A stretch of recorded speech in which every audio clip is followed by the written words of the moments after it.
Selamat sejahtera saya ucapkan kepada guru-guru dan rakan-rakan yang saya hormati.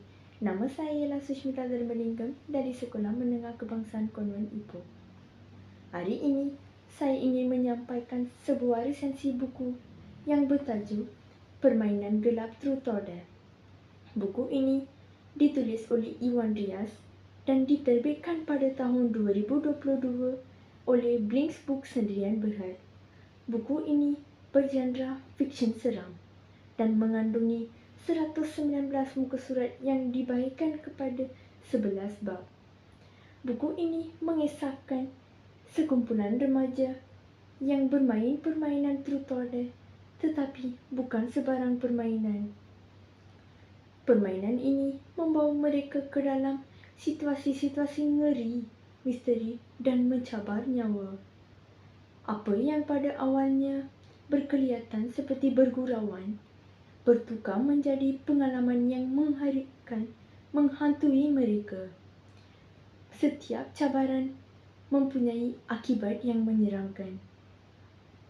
Pembaca akan dibawa menyelami perasaan rasa terkejut dan seram dan ingin tahu sepanjang cerita berlangsung. Gaya penulisan Iwan Rias sangat menarik. Beliau menggunakan bahasa yang mudah difahami oleh remaja tetapi tetap berjaya menimbulkan perasaan seram dan suspens. Saya juga tertarik dengan watak-watak yang terdapat dalam buku ini. Watak utama menunjukkan perkembangan diri yang jelas sepanjang cerita berlangsung. Mereka berkelihatan seperti remaja yang biasa yang suka mencuba perkara yang baru.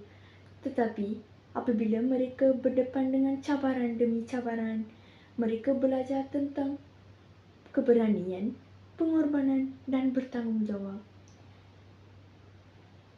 Perubahan pemikiran emosi mereka membuatkan cerita ini lebih realistik.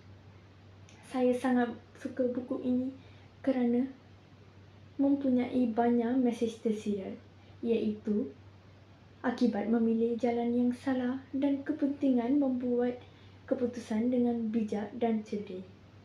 Saya sangat menyarankan buku Permainan Gelap Truth or Dare ini kepada para pembaca, terutamanya golongan remaja yang gemar kisah seram.